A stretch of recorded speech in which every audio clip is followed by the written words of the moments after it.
Le verre à moitié plein, le podcast du tourisme durable. Bienvenue dans ce nouvel épisode du verre à moitié plein. Aujourd'hui, un épisode un peu spécial, un épisode micro-trottoir, puisque je suis à Nîmes à l'occasion du forum international A World for Travel organisé par Eventease. Un forum qui s'est déroulé les 27 et 28 octobre 2022. Et je ne suis pas seule sur cet événement, puisque je suis avec Solène. Bonjour, Solène Durville, je suis responsable communication et responsable commerciale chez Floqueo. Sur les 2 jours de l'événement, on a interrogé des professionnels du tourisme international sur leur vision du tourisme durable, la thématique du forum cette année. On a aussi réalisé une série de micro-trottoirs vidéo qui seront disponibles sur notre Instagram Podcast Vert et Floqueo. Alors c'est parti, on vous emmène avec nous. Bonjour, je suis Xavier Doué, adjoint au maire de Nîmes en charge du tourisme. Bien, écoutez, le tourisme durable, pour moi, c'est permettre la conservation, le côté durable des éléments qui constituent les atouts du tourisme. En l'occurrence, sur la ville de Nîmes, ce sont nos magnifiques monuments romains. Et donc, depuis plus de 2000 ans, nos monuments sont durables et on fait en sorte qu'ils durent. Donc c'est un élément important. Et puis bien évidemment, dans la vie de tous les jours et les activités que nous faisons au niveau de l'office, c'est de faire en sorte que nos réflexions, nos investissements soient le plus durables possible. Et alors, pour juste citer qu'un exemple, le petit train touristique nîmois est électrique depuis peu. Et est-ce que vous êtes optimiste quant à l'avenir du tourisme durable ? Bien, écoutez, c'est bon en ce moment d'être optimiste, c'est clair. Oui, je suis optimiste, puisque de toute façon, c'est une volonté des décideurs, mais c'est aussi une volonté de l'ensemble des nouvelles générations. Il faut absolument qu'on arrive à mieux gérer nos flux. Il faut absolument qu'on arrive à protéger notre belle planète. Donc le tourisme, ça devra devenir durable, ça l'est en tout cas aujourd'hui pour la plupart, et ça doit être au cœur de nos réflexions, et c'est l'objet de ce forum A World for Travel d'aujourd'hui. Alors, je m'appelle Madame Sigura, je tiens un label médiatique qui s'appelle Media World, qui est sur les réseaux sociaux. Nous sommes en construction, donc nous repensons, comme tout le monde, à refaire notre site, à refaire notre page. Pour vous, le tourisme durable, qu'est-ce que c'est ? Être responsable dans le fait pour tout ce qui est carburant, de faire du biocarburant pour les voitures. Tous aussi, par exemple, je pense quand je suis arrivée au petit train là, qui fait visiter, donc ça aussi, de modifier, je pense, les réservoirs. C'est ce qui se fait petit à petit. De mettre plus de voitures électriques, des hybrides. Tout ça en place pour pouvoir protéger la terre-mère, la terre Gaïa. Et êtes-vous optimiste sur l'avenir du tourisme durable ? Oui, parce que je pense que maintenant tout le monde en a pris conscience. Si chacun fait un tout petit peu chaque jour quelque chose, c'est déjà gagné ça sur l'avenir. Je suis Jean Deté, je suis le patron des affaires publiques pour le Europcar Mobility Group, qui est donc Ubico pour son activité de car sharing, et puis les marques Europcar, Goldcar, Interrent, et différentes marques donc, de mobilité partagée. Alors le tourisme durable, ça c'est une notion extrêmement vague, mais après si on la rapporte justement, et c'était le thème de notre question précédente sur la location de voitures, c'est toujours une interrogation et une difficulté d'expliquer que finalement la location de voiture, en fait qui est la mobilité partagée, parce qu'une voiture en location, c'est ni plus ni moins qu'une voiture partagée, fait partie de la mobilité durable pour différentes raisons. D'abord parce que justement notre ambition c'est de remplacer la possession du véhicule par l'usage et favoriser la multimodalité. Dans la multimodalité, vous allez avoir marché, la micromobilité, le transport public, le métro, le train, etc. Et parfois, on a besoin d'une voiture. Donc, il faut pouvoir avoir accès à cette voiture et on donne accès à cette voiture, ce qui est un premier point. Le deuxième point, par notre capacité d'acheter beaucoup de voitures chaque année et notre business model qui fait qu'on les garde en moyenne moins d'1 an, ça nous permet aussi de mettre sur le marché de l'occasion des jeunes véhicules beaucoup plus efficients que la flotte moyenne en France. Et on donne ainsi accès aussi aux Français à des véhicules relativement propres, récents en tout cas, bien plus que la flotte moyenne, de façon à ce qu'ils puissent les acquérir, puisque évidemment une voiture neuve ça reste extrêmement cher. Enfin, le groupe, Europcar Mobility Group, on est dans une trajectoire de développement durable aussi qu'on a commencé en 2005 avec l'adhésion au programme Global Compact des Nations Unies. Mais depuis, on a bien avancé puisque notre programme maintenant de réduction de carbone qui est de moins 46% sur le scope 1 et 2 est certifié par SBTI. Et évidemment, quand on parle de voiture, il y a toujours ce risque de greenwashing. Donc c'est pour ça qu'on a voulu que notre programme soit réellement certifié. Et on est allé même au-delà encore, puisqu'on a été récompensé la semaine dernière par le niveau platinum de EcoVadis, ce qui veut dire qu'on est dans les 1% des sociétés qui ont le meilleur programme de CSR. Ce n'est pas que des mots, ce sont des actions. Et c'est vrai que c'est toujours cette complexité d'expliquer que finalement, la mobilité partagée, dont fait partie le car sharing et la location de voitures, participent aussi au développement durable et font partie de la solution et non pas du problème. Est-ce que vous essayez d'intégrer le MaaS, le Mobility as a Service, dans vos offres et dans vos produits? Alors le MaaS, c'est une idée extraordinaire, une réalisation beaucoup plus compliquée. Alors Europcar Mobility Group n'a pas du tout la vocation de créer un MaaS, parce que il faut soit avoir déjà la clientèle, c'est-à-dire être un opérateur de transport public, soit l'avoir à travers des moyens de database déjà là, enfin les géants du net. Et nous, évidemment, qu'on va être un supplier du MaaS. En revanche, le MaaS, le réel MaaS, c'est-à-dire on peut planifier, acheter son ticket et voyager de façon aussi simple que si on allait du point A au point B avec sa voiture. Pour moi, malheureusement, il n'est pas encore là, parce que techniquement, c'est extrêmement compliqué, surtout sur la partie ticketing. Il y a un problème d'accès, d'échange de données. Il y a un manque de confiance entre les acteurs privés et publics qui ne collaborent pas suffisamment ensemble. Et il y a des véritables soucis techniques aussi, puisque le ticketing et le fait de pouvoir avoir l'offre tarifaire correcte qui dépend de chacun des clients et des passagers en fonction des abonnements qu'ils ont déjà par ailleurs, c'est extrêmement compliqué. Anne-Lise Olivier, coordinatrice de Acteurs du tourisme durable. Pour vous, le tourisme durable, qu'est-ce que c'est? Au-delà de la définition qui est d'avoir cet équilibre entre les aspects environnementaux, socio-économiques, je dirais que c'est le fait de minimiser les impacts négatifs du tourisme et de maximiser ses impacts positifs. Êtes-vous optimiste sur l'avenir du tourisme durable? Alors oui et non. Oui, par certains aspects, parce qu'on sent que ça bouge. Là, vraiment, depuis 1 ou 2 ans, ça prend vraiment de l'ampleur et tout le monde s'empare du sujet, que ce soit les destinations ou les professionnels privés de terrain. Donc on sent que tout le monde veut s'en emparer, donc on sent que les choses bougent vraiment. Et d'un autre côté, non, parce que l'urgence écologique est tellement forte et la situation s'aggrave tellement d'année en année qu'on a vraiment cette impression de courir après quelque chose, mais de s'approcher fatalement d'un mur qui nous arrive proche de la figure. Et 3 bonnes raisons de s'engager dans le tourisme durable? Je pense que c'est parce qu'on n'a pas vraiment le choix, finalement, vu le contexte écologique et social du moment. Et une autre bonne raison, je pense que c'est aussi parce que ça peut être au sein des organisations un super moyen aussi de fédérer ses équipes et de valoriser aussi nos métiers, de redonner du sens à son travail. Je m'appelle Axel Champion et je suis hôtesse d'accueil. Pour le forum Voilà, pour le forum A World of Travel. Pour moi, le tourisme durable, c'est du tourisme dans lequel, en tout cas, on voyage en incluant le côté environnemental ou le côté social, enfin, faire attention à ces côtés-là, en fait, dans ces voyages. Et voilà. Et est-ce que vous pensez avoir déjà fait du tourisme durable pendant vos vacances? Du coup, je pense un peu inconsciemment, mais oui, en voyageant en train, je pense, par exemple, ou je pense déplaçant à vélo parfois, ou ce genre de choses. Je m'appelle Frédéric Josué de la société 18M. Donc mon job, c'est de faire de la prospective à 18 mois. Essayer d'anticiper sur ce qui va se passer. Et ce matin, je modérais un panel sur comment éduquer les différents protagonismes du tourisme durable.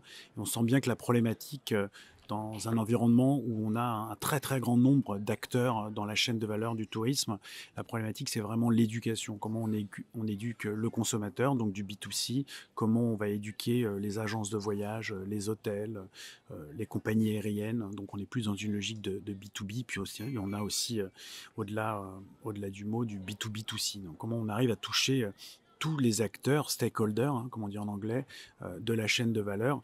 Et on voit bien qu'il y a une limitation dans la capacité à éduquer les cibles et on se tourne vers de nouvelles pratiques. C'est pour ça qu'on avait une scientifique, professeure à l'université de Montpellier ce matin, qui nous expliquait le phénomène du nudge. Alors le nudge, c'est comment on essaie de modifier les comportements des gens à la marge en utilisant les sciences sociales, en utilisant les neurosciences, de façon à ce qu'ils aient des comportements qui soient plus durables. Pour vous, le tourisme durable, qu'est-ce que c'est? C'est un tourisme qui a un minimum d'impact sur la planète et aussi sur les êtres humains d'un point de vue social. C'est-à-dire qu'il soit respectueux de la façon dont les gens sont rémunérés en local. Plus sur l'aspect économique, social? Oui, tout à fait. C'est-à-dire qu'il y a tout un ensemble, il y a une chaîne de valeur extrêmement large autour du tourisme et il faut qu'elle soit vertueuse en tout point. Et 3 bonnes raisons de s'engager dans le tourisme durable. Il y a des raisons très personnelles, c'est-à-dire que c'est une responsabilité morale personnelle. On a ou on n'a pas des enfants, en tout cas on a une problématique de transmission vis-à-vis de nos prochains. Ensuite, il y a une responsabilité d'ordre écosystémique en rapport avec la nature, c'est-à-dire tout processus, toute entreprise humaine génère des gaz à effet de serre et du carbone, et donc il faut minimiser l'impact de la production ou des productions humaines sur les écosystèmes naturels. Et puis enfin, la durabilité économique, c'est essentiel et on ne peut pas mettre en péril, c'est comme scier la branche sur laquelle on est assis, on ne peut pas mettre en péril l'aventure qu'on est en train de mener en consommant trop de ressources, en abusant des êtres humains ou je ne sais quoi d'autre. I am Inge Huybrechts from Radisson Hotel Group and I lead Sustainability, Safety and Security and Corporate Comms. So for you, what is sustainable tourism? It's a tourism where we can engage everyone, the guests, the travelers, all other stakeholders, our team members, into making sure that tourism can sustain itself and the planet for multiple generations to come. I am an optimist. I think lots of things are happening. It's important to get everyone on the journey to sustainable tourism, and it's very, very important to engage the clients so that they start booking responsibly. My name's Andrew Hibbard. I'm the Head of International Projects for Jacobs Media Group, and we are the owners of the Resilience Council, which has partnered on running this event today. Sustainable tourism for me is twofold. So there's the environmental sustainability in light of the climate crisis, that action's needed now. We can't just rebuild the industry post-COVID to 2019 levels because that was taking us in the wrong direction in terms of the planet. But also there's a business sustainability side where companies need to be profitable, but I think that they also need to have a responsibility to the communities that they are working in. You have these enormous companies that have large, let's say, resorts down route, where the benefit does not go to the local people that are giving up their land and their home for the tourism industry. So I think there needs to be a reconfiguration of the value chain there, so that the people that give away their home benefit more from the experience of tourism and take back more for themselves. And when you travel, do you travel sustainably? Like for your leisure, with your family, for example? I try to. So I live in London, so I take the tube and I cycle. I take the train a lot in London. Sadly, when we came here today, or for this event, we flew to Marseille, but then we got the train from Marseille to Nîmes. So not completely sustainable, but we tried to do our part. Okay, great. And are you optimistic toward the future of sustainable travel? Yes. I think there's only one direction the conversation is heading in, and everyone is aware of what needs to be done. It's just how quickly people will wake up to the necessity to change. And I say that as, I know as an individual, speaking about me, I know the problems, but I still eat meat. I still work in travel. We travel to a travel conference now to talk about sustainability, but there's a carbon footprint associated to the event. But I think without doing these sort of things, without gathering everybody together, it's hard to make a change. It's hard to get people to agree and to make those changes to the supply chain and the value chain that I was talking about in my other answer. I'm Soha Maya. I'm a freelance journalist based in Amman, Jordan. So basically what I learned from this conference is that sustainable tourism is linked with global warming, that there is an urgent need to take steps to address the issue. It comes at a time tourism is growing after the pandemic. At the same time, the tourism industry is facing many challenges because of the climate change. We have seen how Europe has witnessed unprecedented heat waves in the summer, and there were floods and droughts in other parts of the world. And the climate change is threatening tourist destinations and ski resorts. Therefore, I think it's very important to take steps immediately to reduce the carbon emissions to prevent weather-related disasters. Sophie Ibrahim, Chief Executive of the Energy and Environment Alliance. When you're traveling, do you try to travel sustainably? Always. I always try. The first thing I do is look at whether or not one should travel. That's the first question. Indeed. So, a very tough line. Do I really need to take that trip or not? So minimizing the amount of trips that I take. Second, of course, is looking at the carbon footprint to see if I can lower that through alternate means, modes of transport, different, routes. And of course, trying to see if I can cluster meetings and things together where I go so that I don't have to take multiple trips and I can just try to do them all in one. Can you give me 3 good reasons to engage in sustainable tourism? You can think No, I don't need to think about them because it's the future from a customer perspective. That's what customers want and will want more and more and more. So that means that it's going to become not just the agent to change and hopefully make the planet a sustainable one for human habitation as well as animal habitation, all life forms, but because it's going to be the future for your financial viability and sustainability as a business too. So for basically people, for planet and profit. My name is Isabel Gibson. I work for ICF as a Sustainable Aviation Associate within the Aviation Travel and Tourism team. So I think sustainable tourism very clearly needs to include the 3 key aspects of sustainability, which is the social aspect, the environmental aspect, and the economic aspect. I think traditionally they have not been particularly well integrated together, and I think actually that's where sustainable tourism as an industry, as a sector, is really heading. There's a lot of discussion around kind of collaboration and bringing those aspects together in a way that works, and I think obviously that involves a lot of compromise, but it's the way forward. Super. And are you optimistic about the future of sustainable tourism? Yeah, I think you have to be. I think, we're seeing more and more from a consumer perspective. So from travelers themselves, there is increasing demand for a more sustainable way forward. We see this as Greta Thunberg, for example, and the impact that her kind of, philosophy had on transport, people travel, on how often people travel, and also in more general aspects of life, how they integrate sustainability. I also think businesses who are some of the key players here are integrating it into their targets. If it's not a target, then it doesn't get measured, then it doesn't get done. So I think we're moving in the right direction. It's just going to be a case of balancing, the recovery and the ramp up from COVID with the needs of sustainability.